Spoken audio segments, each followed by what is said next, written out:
우리 좌우로 한번 인사 한번 해볼까요? 이렇게 성도님이면 성도님, 집사님이 계시면 집사님, 권사님이면 권사님 이렇게 한번 해봅시다.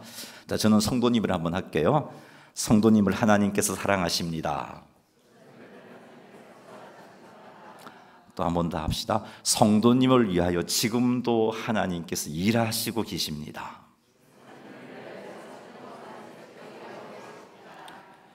그러니 힘내세요. 소망을 품으세요. 하나님의 놀라운 은혜로 승리할 것입니다. 할렐루야. 네.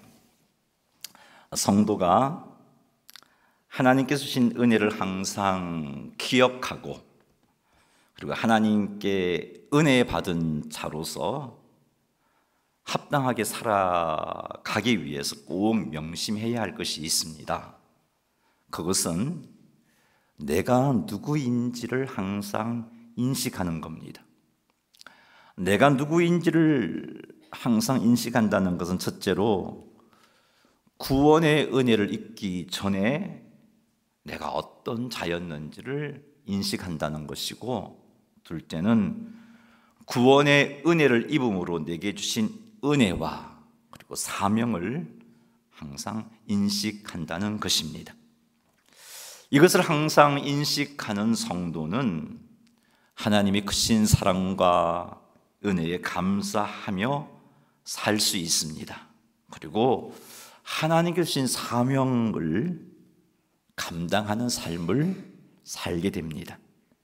그리고 사명을 감당함으로 하나님께 주시는 은혜와 복을 누리게 되고, 나아가 하나님과 더 친밀한 삶을 살게 되고, 능력 있는, 세상이 감당치 못하는 그리스도인의 삶을 살게 됩니다. 오늘은 고린도후서 5장 말씀을 통해서 화목의 사명을 맡은 그리스도의 대사라는 제목으로 말씀을 나누겠습니다. 이 시간을 통해서 구원의 은혜를 잊기 전에 나는 어떤 상태였는지를 한번 살펴보겠습니다. 그리고 구원의 은혜를 잊게 되므로 나에게 어떤 은혜가 주어졌는지, 그리고 어떤 사명이 주어졌는지를 살피겠습니다. 그리하여 우리의 감사가 더 풍성해지고 구원의 은혜를 받은 자로서 하나님의 마음을 기쁘시게 하는 그런 성도님들이 되시기를 바랍니다.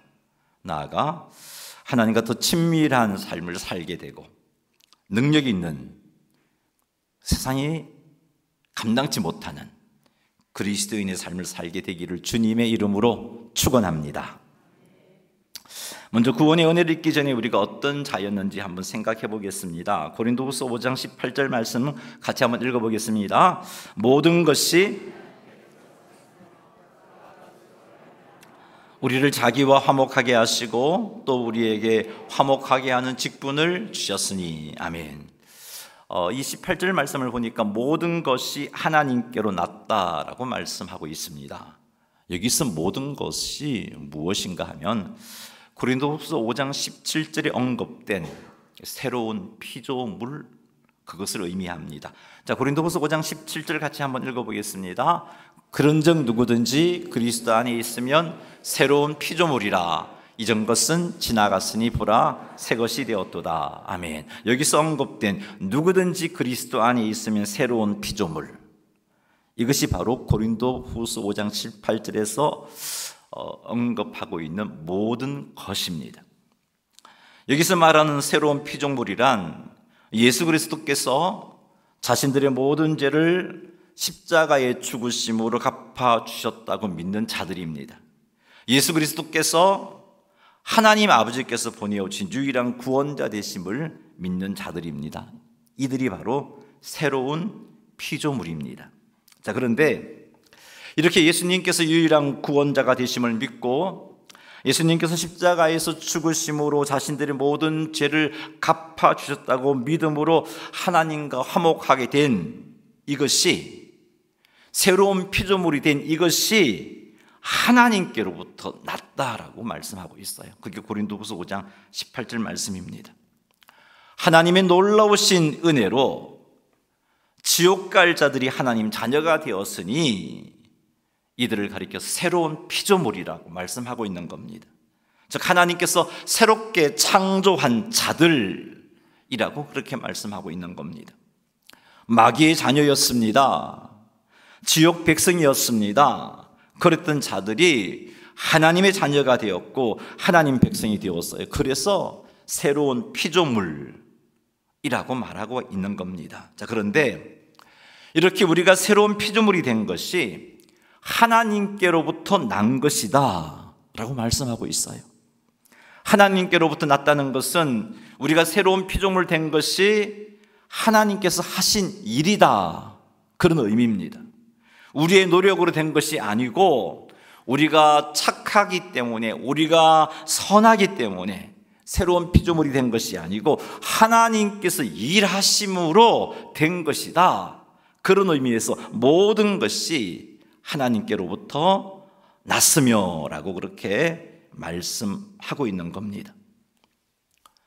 죄로 죽었던 우리가 살게 된 것, 마귀의 자녀였던 우리가 하나님의 자녀가 된 것, 지옥 백성이었던 우리가 천국 백성이 된 것, 하나님께서 하신 일입니다. 우리를 살리시고 우리를 하나님 자녀 삼으시고 우리를 천국 백성 되게 하시기 위해서 하나님께서 도대체 어떤 일을 하셨는가? 고린도후서 5장 21절 말씀 같이 한번 읽어보겠습니다. 하나님이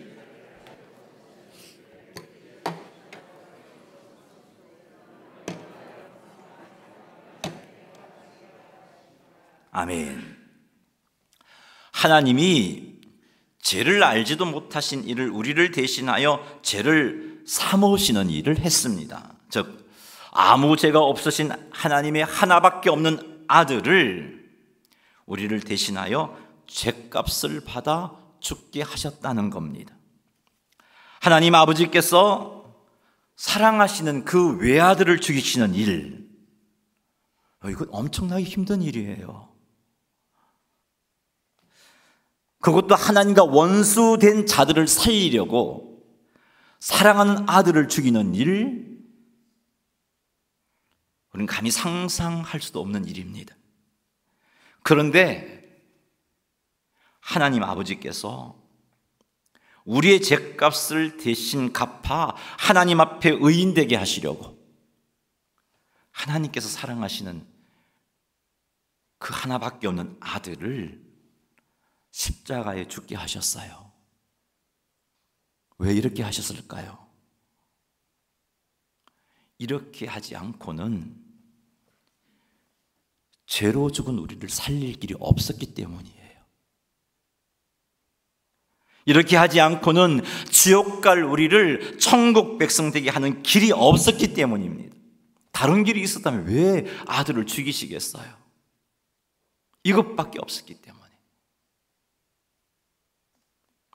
우리는 죄인이었습니다. 그래서 하나님의 영광에 이룰 수 없는 자들이었습니다. 하나님을 알 수도 없는 자들이었어요.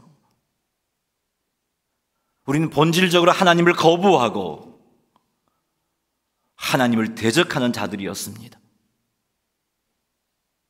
죄의 노예가 되어 한평생 죄를 지으며 죄 가운데 살다가 지옥 갈 수밖에 없는 자들이었습니다. 착하게 살려고 결심하고 결심해보지만 죄 짓지 않고 살 수 없는 죄인이었습니다.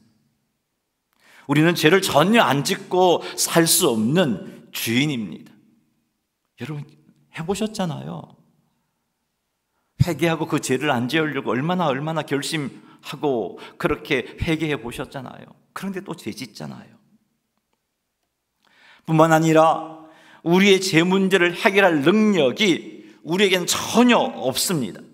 이런 우리를 살릴 수 있는 길은 하나님께서 우리를 대신하여서 죄값을 갚아 주시는 길 밖에는 없었던 것입니다. 그래서 하나님께서 사랑하시는 그 아들, 하나밖에 없는 그 아들을 보내어 주셨고 하나님의 외아들이 십자가에서 죽게 하셨던 겁니다. 우리의 구원자 예수님께서 우리의 죄값을 대신하여 십자가에서 죽으셨던 겁니다. 우리를 대신하여 멸시를 당하셨고 조롱을 받으셨고 천대를 받으셨습니다. 우리를 대신하여 살점이 뚝뚝 떨어져 나가는 채찍을 맞으셨습니다. 우리를 대신하여 십자가에서 손과 발에 못을 박히셨습니다. 얼마나 아프셨나 못 박힌 그 손과 발 죄 없이 십자가에 달리신 주 예수님 하늘도 상과들도 초목들도 다 울고 해조차 빛을 잃고 캄캄하게 되었네. 우리 때문에, 이 길밖에 없었기 때문에. 왜 하나님께서 이렇게 하셨을까요? 이렇게 하는 것 외에는 우리가 죄 사함을 받을 수 있는 길이 없었기 때문입니다. 이렇게 하나님께서 세상 모든 사람들의 죄값을 갚아주셨습니다. 그리고 이 죄값을 갚아주신 하나님의 놀라운 은혜의 선물을 받으라고 하나님께서 복음을 사람들에게 들려주셨습니다. 그런데 사람들은 이 복음을 들어도 반응하지 않습니다. 믿지 않습니다. 우리도 그랬잖아요. 예수님의 십자가의 죽으심의 이유, 예수님의 십자가의 죽으심의 목적 믿지 않았습니다. 하나님의 놀라운 사랑, 예수님의 십자가의 죽으심이 허탄한 이야기쯤으로 생각했습니다. 수많은 신하들 중에 하나라고 생각했습니다.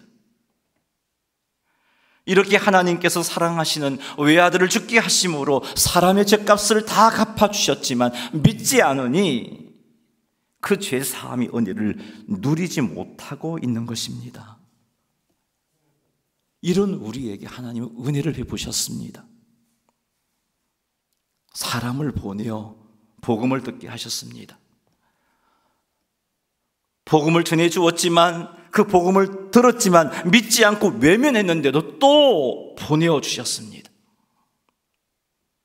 그럼에도 불구하고 또 외면하는데 그래도 하나님은 포기하지 아니하시고 또 보내셨습니다.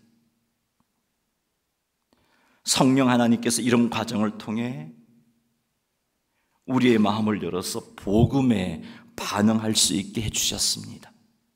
도무지 복음을 믿을 수 없었던 우리들이었지만 하나님의 끊임없는 일하심으로 마침내 복음이 믿어져서 우리가 지금처럼 예수님을 믿고 있는 겁니다. 에베소서 2장 8절 말씀 한번 읽어보겠습니다. 너희는 그 은혜에 의하여 믿음으로 말미암아 구원을 받았으니 이것은 너희에게서 난 것이 아니요 하나님의 선물이라. 아멘. 너희는 그 은혜에 의하여 믿음으로 말미암아 구원을 받았으니, 이 말씀이 우리가 구원을 얻게 된 상황을 잘 보여주고 있습니다. 그래서 모든 것이 하나님께로부터 났다라고 고린도후서 5장 18절이 말씀하고 있어요. 여기서 우리는 구원의 은혜를 잊기 전에 우리가 얼마나 소망 없는 자들이었는가 하는 것을 알 수 있습니다. 우리는 제 사함을 받아 하나님의 자녀될 가능성이 제로였던 자였습니다. 우리는 죄 짓지 않고 살 수 없는 자들이었습니다. 우리는 하나님을 거부하고 하나님을 대적하는 자들이었습니다. 우리는 끊임없이 하나님의 은혜를 의심했고 거부했던 자들이었습니다. 우리는 결국 이렇게 한평생을 살다가 하나님의 심판대 앞에서 정죄받아 지옥에 떨어질 자들이었습니다. 이런 우리를 하나님께서 포기하지 아니하셨던 것입니다. 이런 우리들을 위해서 하나밖에 없는 아들을 주신 것입니다. 이런 우리들을 위해서 우리의 유일한 구원자 예수님께서 십자가에서 죽으셨던 겁니다. 이런 우리를 위해 중보자를 세워 우리의 구원을 위해 기도하게 하셨던 겁니다. 수많은 중보자를 세워서 이런 우리를 위해서 끊임없이 사람을 보내어서 복음을 듣게 하셨던 겁니다. 이런 우리를 위해 성령 하나님께서 복음을 믿을 수 있도록 도와주셨던 것입니다. 사랑하는 성도 여러분, 예수님을 믿음으로 구원을 얻기 전에 우리의 상태를 항상 기억하십시오. 이게 우리의 모습이었어요. 이런 존재를 포기하지 아니하시고 끊임없이 은혜를 베풀어 주신 하나님의 크신 사랑과 은혜를 기억하시기 바랍니다. 그리고 하나님의 크신 사랑과 은혜에 감사하며 사시기를 주님의 이름으로 축원합니다. 감사해요. 주님의 사랑 감사해요. 주님의 은혜 목소리 높여 주님을 영원히 찬양해요. 나의 전부이신 나의 주님. 아멘. 감사합시다. 은혜를 기억하며 항상 감사하시는 여러분 되시기를 주의 이름으로 축원합니다. 이제 구원의 은혜를 입음으로 우리가 우리에게 어떤 은혜가 주어졌는지, 우리에게 어떤 사명이 주어졌는지를 한번 살펴보겠습니다. 다시 한번 더 고린도후서 5장 18절 한번 읽어보겠습니다. 모든 것이 하나님께로서 났으며 그가 그리스도로 말미암아 우리를 자기와 화목하게 하시고 또 우리에게 화목하게 하는 직분을 주셨으니 아멘. 하나님께서 그리스도로 말미암아 우리를 자기와 화목하게 하셨다라고 말씀하고 있습니다. 그렇습니다. 구원의 은혜를 입은 우리에게 주어진 하나님 놀라운 은혜는 하나님과 화목하게 된 것입니다. 구원의 은혜를 받기 전에는 하나님과 원수된 자들이었습니다. 우리는 하나님을 거부했고 하나님을 대적했습니다. 하나님의 진노의 대상이었어요. 그런데 예수 그리스도로 말미암아 우리가 하나님과 화목하게 되었습니다. 그래서 하나님과 원수되었던 우리가 하나님 자녀가 되었습니다. 하나님을 아버지라고 부를 수 있게 해주셨습니다. 그래서 하나님 앞에 담대하게 나아가 때를 따라 돕는 은혜를 구할 수 있게 해주셨습니다. 예수 그리스도로 말미암아 하나님과 화목하게 됨으로 성령 하나님께서 우리와 함께 하시는 은혜도 부어주셨습니다. 따라서 예수님을 믿음으로 구원의 은혜를 입은 성도들은 성령 하나님께서 함께 하시는 자입니다. 옆 사람에게 한번 이렇게 이야기합시다. 성도님은 혼자가 아닙니다. 성도님은 성령 하나님께서 함께 하시는 자입니다. 맞아요. 혼자 아니에요. 예수 그리스도로 말미암아 구원의 은혜를 입은 우리는 성령 하나님께서 함께 하시며 동행해 주시는 그런 자들이에요. 또 어떤 은혜가 우리에게 주어졌느냐? 예수 그리스도로 말미암아 화목하게 됨으로 우리는 의인이라고 칭함을 받게 되었어요. 그래서 하나님과 화목하게 된 자들에게는 정죄가 없다라고 말씀하고 있어요. 결코 정죄함이 없다. 정 마지막 날 하나님의 심판대 앞에 서게 되었을 때 하나님께서는 우리의 죄 때문에 우리를 심판하여 지옥에 떨어지게 하는 일을 하지 않으신다는 거예요. 왜? 예수님이 죄값을 다 갚으셨고 우리가 하나님 앞에 의인 되었기 때문이에요. 우린 의인이라는 칭함을 받았습니다. 이런 은혜를 우리는 받았어요. 사랑하는 성도 여러분, 이것이 구원의 은혜를 받은 우리에게 주신 놀라운 은혜입니다. 이런 놀라운 은혜를 주셨어요. 이것은 예수님께서 십자가에서 죽으심으로 우리에게 주어진 것들입니다. 이 은혜는요, 예수님의 생명을 희생하는 엄청나게 비싼 대가를 지불하고 우리에게 주어진 것들이에요. 그러므로 우리는 이렇게 주어진 은혜를 함부로 취급해서 안 돼요. 이런 은혜를 받기만 받고 묵혀두어서는 안 돼요. 엄청난 대가를 지불하고 우리에게 주어진 거잖아요. 여러분이 정말 예수고 수고하고 땀 흘려서 비싼 돈을 지불하고 선물을 사서 내가 사랑하는 사람에게 선물을 줬어요. 그런데 이 선물을 그들도 보지도 않고 한쪽 구석에 처박아 두고 그렇게 살고 있으면, 지내고 있으면 얼마나 속상하겠어요. 우리 예수님의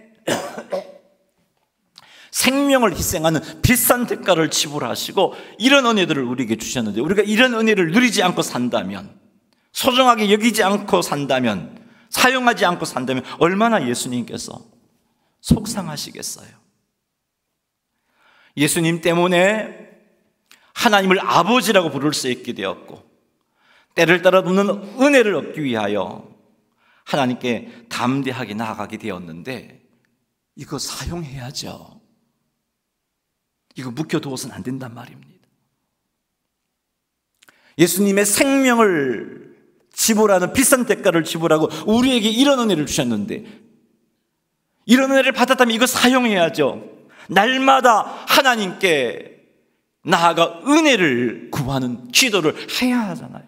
이게 우리가 받은 놀라운 선물이고 은혜인데, 날마다 우리를 사랑하시는 하나님 아버지를 찾아야 되고, 아버지를 불러야 되고, 아버지의 도움을 구해야 되고, 아버지 하나님을 의지해야 하잖아요.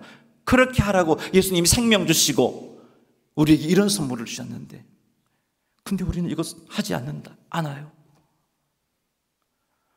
어떤 날은 하루 온종일 하나님 한 번도 안 부르고 살아가고 있어요.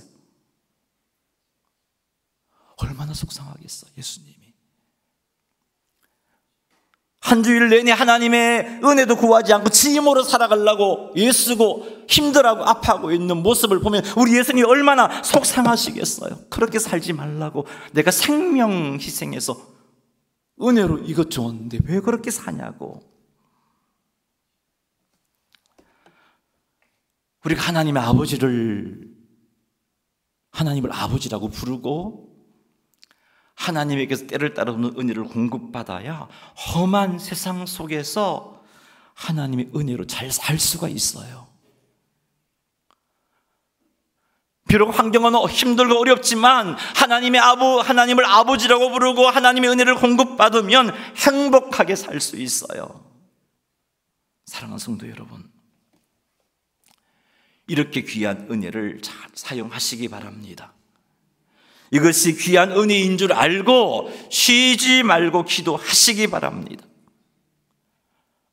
혼자 힘들어하지 말고, 혼자 아파하지 말고 담대하게 하나님께 나아가 은혜를 구하시기 바랍니다. 포기하지 말고, 낙심하지 말고. 왜 아버지를 안 부르시나요? 부르세요. 시간이 약이다 그러지 말고 우리 힘든 마음을 하나님께 아뢰어 회복시켜 달라고.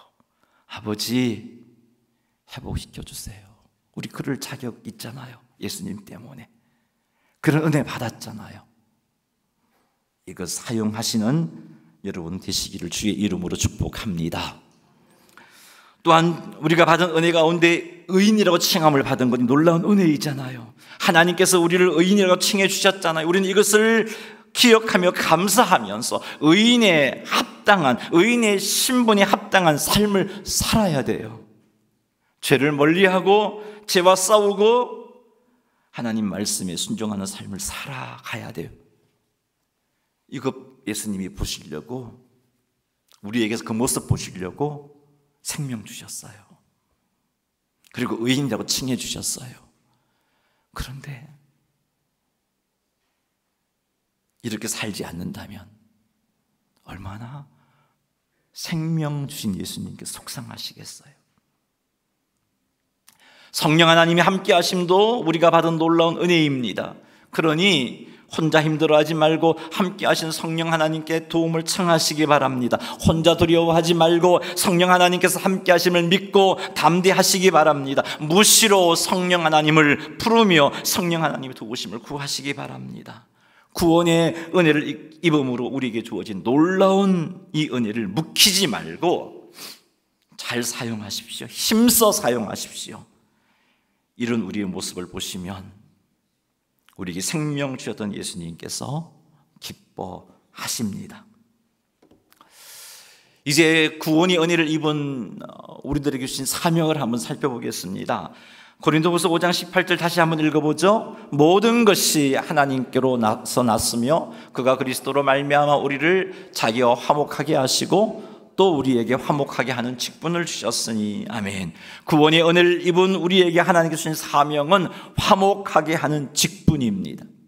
즉 하나님을 부인하고 하나님을 거부하고 하나님을 대적하는 이들이 하나님과 화목하도록 하는 그런 직분을 하나님께서 우리에게 주셨습니다. 19절도 한번 읽어보겠습니다. 곧 하나님께서 그리스도 안에 계시사 세상을 자기와 화목하게 하시며 그들의 죄를 그들에게 돌리지 아니하시고 화목하게 하는 말씀을 우리에게 부탁하셨느니라. 아멘. 우리에게 부탁하셨다라는 원어적인 의미는 우리에게 두었다, 우리에게 주었다라는 말이에요. 화목하게 하는 직분을 잘 감당할 수 있도록 하기 위해서 화목하게 하는 말씀을 하나님께서 우리에게 두셨어요.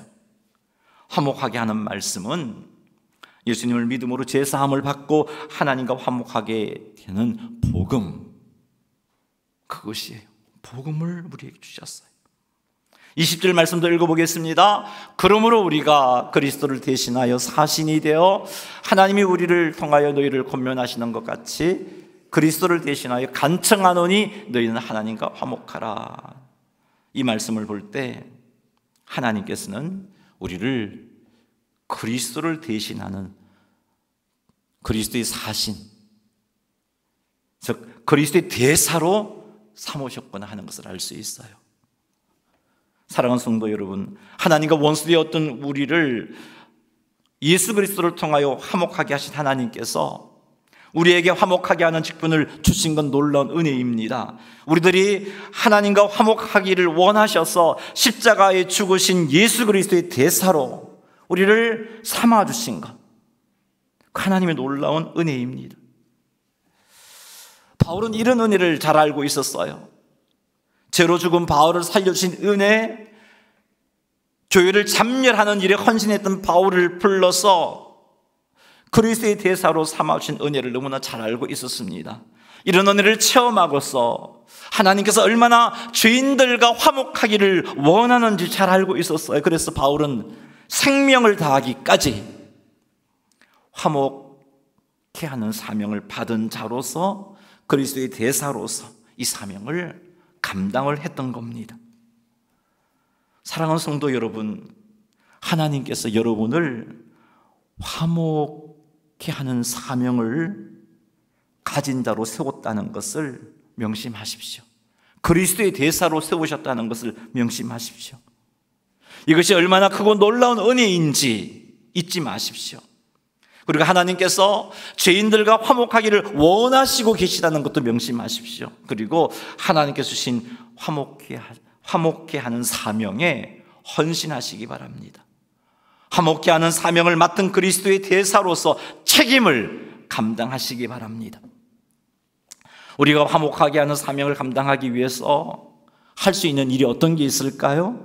예수 그리스도의 복음을 전하는 겁니다. 사람들에게 예수님을 믿음으로 제사함을 받을 수 있고 하나님과의 관계가 회복되어진다는 소식을 전하는 겁니다. 두 번째는 하나님과 화목해야 할 대상을 정하고 그 대상을 위하여 기도하는 겁니다. 그들이 복음을 들을 수 있는 자리로 나아갈 수 있도록 기도하는 겁니다. 그들이 복음을 들었을 때 그 복음에 반응할 수 있도록 기도하는 겁니다. 그리고 또 한 가지는 하나님과 화목해야 할 대상을 위해 기도할 뿐만 아니라 그들을 사랑으로 섬기고 그들을 교회로 초청하는 겁니다. 이런 일들이 화목케 하는 사명을 맡은 그리스도의 대사로서 우리가 행해야 할 일입니다. 사랑하는 성도 여러분, 화목케 하는 사명을 감당하기 위해서 이 일에 헌신하시기 바랍니다. 특히 이번 한 주는요, 태신자 명단을 가지고 그 영혼을 위해서 날마다 기도해 주시기 바랍니다. 이게 사명 감당하는 자의 모습이잖아요. 여러분, 주보에 보면요, 주보 여기 보면은 태신자 명단이 있어요. 여러분, 그리스도의 대사들이에요. 그리스도의 대사인 여러분이 할 사명은 이들의 이름을 불러가며 기도하는 일이에요. 그래서 이번 한 주간은요, 날마다 내일부터입니다. 월, 화, 수, 목, 금, 토 6일 동안, 다른 날은 여러분이 알아서 하시고 내일부터 6일 동안 매일 하루에 한 번 이들의 이름을 불러가며 기도해 주시기 바랍니다. 그리고 기도한 뒤에 셀 리더에게, 셀 단톡방이 있죠? 보고해 주세요. 단톡방에 와서 문자 보냈어요. 나 기도했어요. 보고해 주시고, 셀 리더는 그 보고를 받아서 저한테 우리 셀에 누가 있는데 이렇게 기도했어요. 매일 보고해 주시기 바랍니다. 그래야 저도 그것을 보고, 야, 우리가 힘을 모으고 있구나. 저는 전제하지 못하기 때문에 보고하지 않으면 여러분이 기도하는지 안 하는지 몰라요. 그래서 보고 같이 기도했으면 좋겠어요. 그리고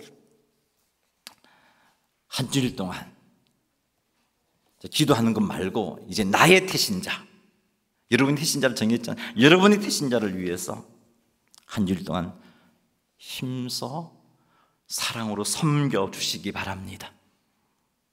찾아가시고 만나시고 교제를 나누세요. 그리고 다가오는 주일 10일 날이죠. 저 10일 날 꼭 교회로 초청하시기 바랍니다. 여기까지 하세요. 초청에 응하지 않는지는 여러분이 할 몫이 아니고 꼭 초청하는 일까지 하십시오. 이 그리스도의 대사로서 우리가 할 일이에요. 꼭 초청하십시오 했는데 거부했어요. 낙심하지 마시고 하나님 포기하지 않으시고 또 누군가를 통해서 부를 거예요. 또 다른 기회에 부를 거예요. 그러니 하십시오. 적어도 이 일을 감당해야 할 사명을 맡은 그리스도의 대사로서 이 일을 한다면 우리는 하나님 앞에 너 이 사명 감당했니?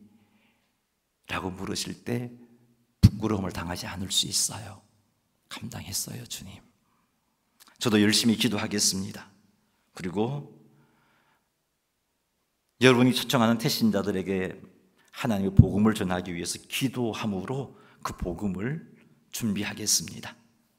우리가 이렇게 하셔서 구원의 은혜를 입은 자로서, 그리고 그리스도의 대사로 세움 받은 자로서 온전히 사명을 감당하게 되기를 주님의 이름으로 축원합니다. 말씀을 맺습니다. 오늘 우리는 하나님께서 우리를 향해 베푸신 놀라운 은혜와 사랑, 그리고 그 은혜 가운데 우리에게 주신 화목의 사명에 대해서 살펴보았습니다. 우리는 한때 하나님을 거부하고 죄 가운데 살며 소망이 없던 자들이었습니다. 그러나 하나님께서는 죄 없으신 아들 예수 그리스도를 통해서 우리와 화목하기를 원하셨습니다. 예수님의 십자가의 사랑으로 인해 우리는 하나님과 화목하게 되었고, 이제는 하나님의 자녀로서 하나님을 아버지라고 부르게 되었습니다. 이제 우리에게는 그리스도의 대사로서의 사명이 주어졌습니다. 우리가 받은 구원의 은혜와 하나님과 화목하게 된 기쁨을 세상에 전하는 일이 바로 그 사명입니다. 하나님께서는 이 시대와 이 지역 가운데 우리가 복음의 메신저로서 살아가기를 원하십니다.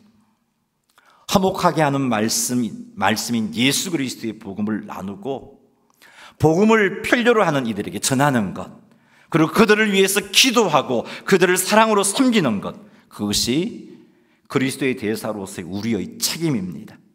이번 주간 우리에게 주신 태신자를 위해 기도하며 그들의 구원을 강구하는 한 주간이 되기를 바랍니다.